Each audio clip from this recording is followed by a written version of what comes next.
Hey Kiku, One Piece Player. Bonjour et bienvenue sur You Card Game. Merci d'être présent aujourd'hui avec moi pour un nouveau deck profil. Et aujourd'hui, je suis avec Fred qui va nous présenter son Katakuri jaune au P03. Bonjour à tous. Donc, pour la première question, la question qui peut paraître bête, basique, que je répète tout le temps, c'est quel est l'effet du leader ?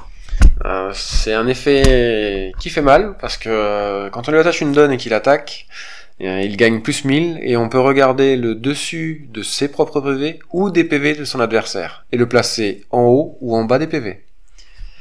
Oui, donc c'est un effet qui fait qu'il attaque facilement à 7000 dès le début, ce qui fait quand même assez mal et qui oblige quand même 2 cartes pour pouvoir counter.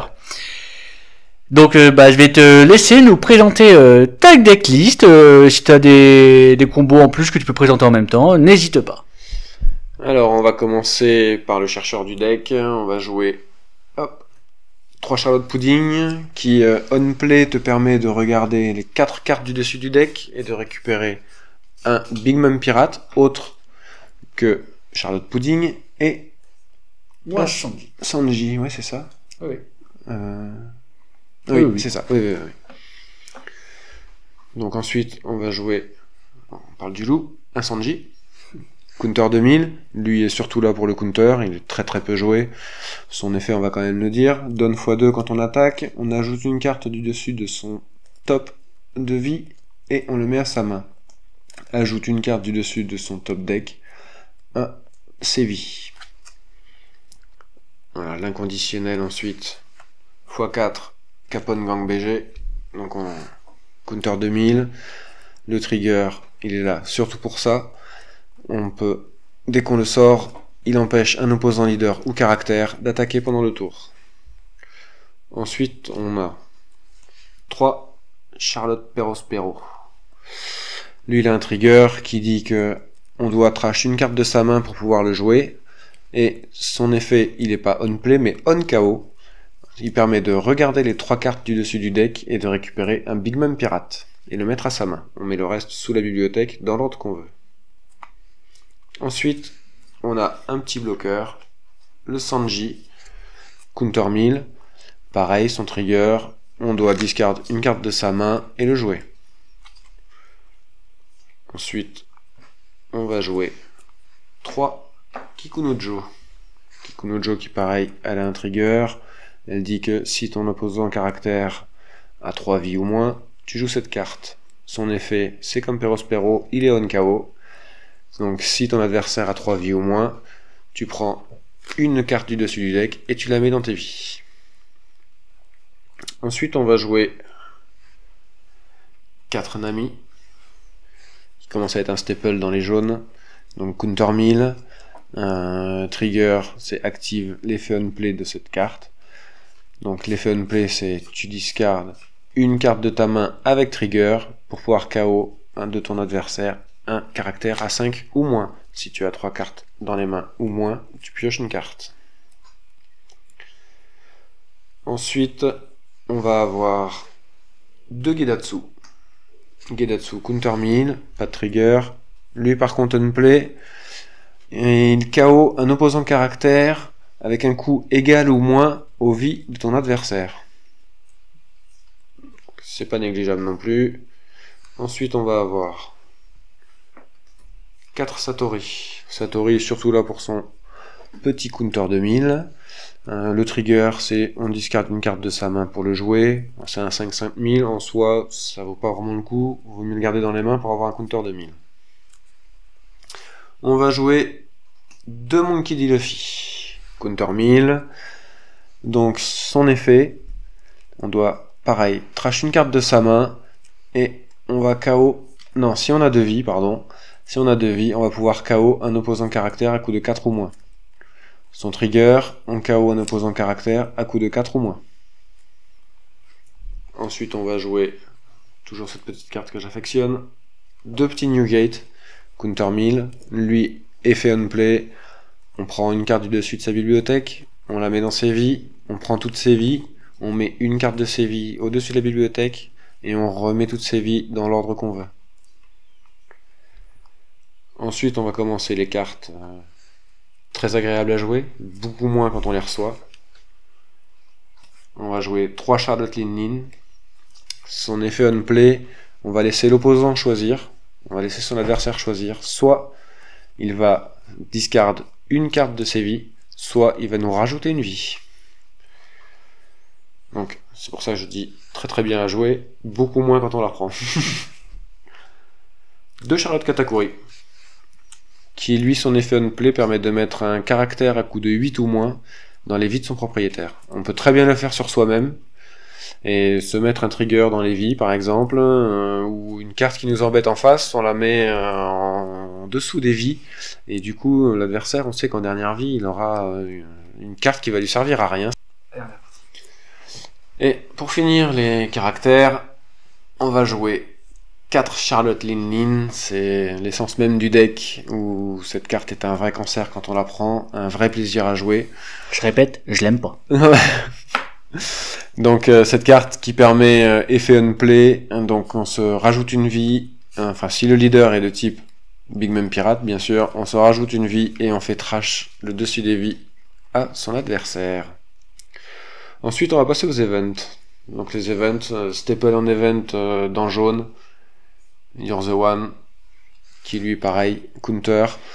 Donc on discarde une carte de sa main pour pouvoir gagner soit à son caractère ou à son leader plus 3000, et surtout là pour le trigger, lorsqu'on n'a plus de vie, donc lui était la dernière, on doit discard une carte de sa main et rajouter le dessus de sa bibliothèque dans ses vies. Ensuite on a un event Bless Slice qui dit que donc il peut être très bien en counter ou très bien soit en phase défensive ou soit en phase offensive. Donc il dit que le caractère ou le leader gagne plus 1000 pendant le tour, et l'opposant caractère, s'il a 2 vies ou moins, on reste un caractère à coup de 4 ou moins. Donc très bien dans la phase létale où on va pouvoir rester les opposants des bloqueurs en face et pouvoir attaquer sans retenue. On va finir avec The Kingdom Come de Raigo, qui lui, si on va KO un opposant caractère, peu importe le coup, mais on va trash par contre le dessus de ses vies jusqu'à en avoir plus qu'une. Donc à faire en général quand il nous reste qu'une seule vie, voire plus de vie. Eh ben merci pour cette decklist. J'ai du jaune, 5 PV et plein de triggers, tout ce qu'on aime affronter bien évidemment. Hein. Et maintenant j'ai une question. Ce leader au P03, qui est quand même un très bon leader, certes actuellement pas de top méta mais qui fait quand même des beaux trucs, peux-tu me dire, est-ce qu'il préfère commencer ou alors il préfère go second? Parce qu'il a pas l'air d'avoir plein de combos, ça a l'air d'avoir du pair, de l'impair, de l'agressivité. Je te laisse nous expliquer tout ça. Moi j'aime bien go first, parce qu'on a l'avantage de faire la première attaque en premier et de pouvoir aller regarder justement... Alors je vais souvent commencer par regarder l'adversaire, la carte de la vie de l'adversaire, avant la mienne. Ce qui me permet déjà de gérer son board. Si lui va... En général il va prendre sa vie, hein, parce qu'on va faire une première attaque, donc on va pas jouer grand chose. Donc si ce n'est une pudding pour aller chercher quelque chose, donc on va faire une attaque à 7 voire 8000. Donc d'entrée de jeu, donc en général il prend sa vie, mais on connaît déjà sa vie, donc on a l'avantage. Et au deuxième tour par contre je ferai sur moi-même pour pouvoir gérer justement ma vie au cas où j'ai un event à 0 ou un Capone Gang BG que je vais mettre de suite derrière pour pas gaspiller quoi. Donc voilà, ensuite au niveau du gameplay c'est un peu... y a pas, c'est vrai comme tu dis, il n'y a pas d'enchaînement, il n'y a pas de combo à faire. On va démarrer, on va jouer Charlotte Pudding, donc on va récupérer ou un Big Mom Pirate ou un Sanji. Voilà, après, donc ça, tour 1 ou tour 2, tout dépend de ce qu'on a dans les mains forcément quoi. Tour 2, quand on a 3 donnes, on fait pas grand chose si ce n'est soit on fait pas l'effet, on se prive de l'effet leader et on joue un Perospero qui mine de rien est plutôt contraignant pour l'adversaire parce qu'il va quand même hésiter à le KO, même si son effet en soi est pas foufou, mais ça permet de récupérer une carte à son adversaire Et ça pose problème. De donner des ressources à son adversaire, ça pose problème. Donc, voilà. Si on l'a, on peut jouer, c'est pas mal. En plus, il a pas de counter, donc ça permet de remplir le board et de se défausser. C'est pas mal. Si on a 4 donnes, donc on est démarré second, on va, pareil, soit se priver de l'effet leader, et on va jouer un Sanji, un bloqueur, qui pareil, permet de tempo, c'est pas négligeable aussi, parce qu'on n'a pas les vies infinies non plus, on va s'en remettre, mais pas énormément, quoi. On peut jouer Kiku. Kiku, pas très intéressant sur ce moment-là, parce qu'en général, l'adversaire a toujours 4 vies.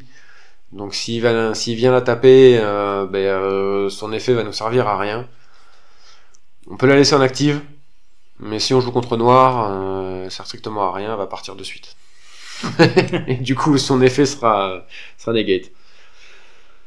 Donc on va passer ensuite à 5 donnes. Donc pour 5 donnes, alors ça dépend. Soit on va donc partir sur des coups de 3-4 pour pouvoir faire l'effet leader. Soit on va, si on a du monde en face qui nous gêne, on va jouer Nami. En fonction du nombre de vies, on peut jouer Gedatsu. En fonction du nombre de vies de l'adversaire. Celui-là, alors si vraiment il est en bas, si vraiment il a 2 vies, on a vraiment réussi à lui faire très très mal, ça peut être utile. Mais bon, pas trop. On va plus jouer ces deux-là. Enfin, moi je joue plus ces deux-là. Si on est Go Second, on va pas hésiter. Parce que là on va connaître toutes ses vies. Et ça va permettre de tout remettre en place. Et on va connaître en plus la prochaine carte. Donc c'est très très bien.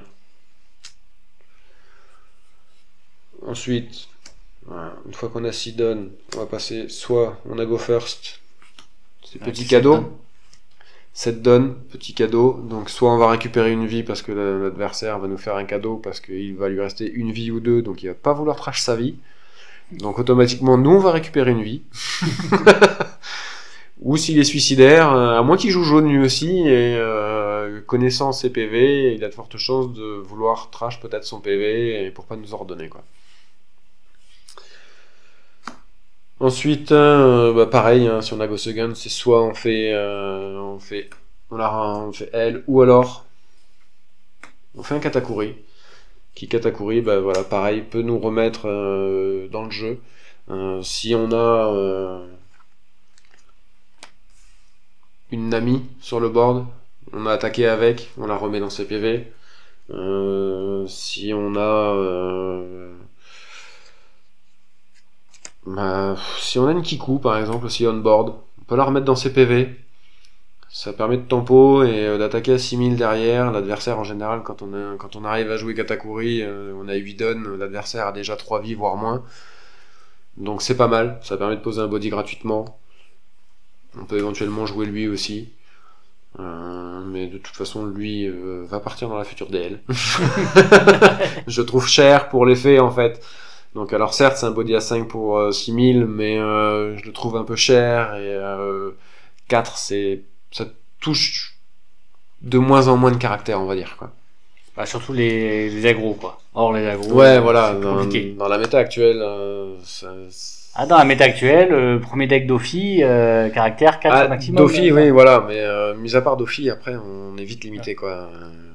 On n'affronte pas malheureusement que des Dofi, quoi. Sinon, ce serait un peu trop simple. Non. Mais on en affronte quand même pas mal. Ouais, on en affronte pas mal, Bon, après, donc 9 donnes ou 10 donnes en fonction de où on en est. Donc 9 donnes, on va pouvoir jouer que Katakuri ou refaire une petite Charlotte Lin. Si on a Go Second, on est déjà à 10 donnes. Voilà. Big Mom, Big Mom, Big Mom, Big Mom. Et on remet une Big Mom parce qu'il en a jamais assez l'adversaire. Big Mom Power. Voilà. On aurait pu aussi glisser petite Big Mom 6 qui elle aussi est pas négligeable et il faut trash une carte de sa main et l'opposant caractère choisit. Donc soit il discarde 2 cartes de sa main, ce qui fait très mal, ou alors il trash le dessus de sa vie. Eh bien, merci pour ces explications. J'espère que ça vous a plu. N'hésitez pas à commenter si vous jouez Katakuri, si vous voulez jouer Katakuri, si vous avez joué Katakuri. Donc si vous aimez le deck, vous avez peut-être une autre façon de le jouer, peut-être que vous aimez juste pas l'affronter ou le jouer. En tout cas, merci à vous et passez une excellente journée.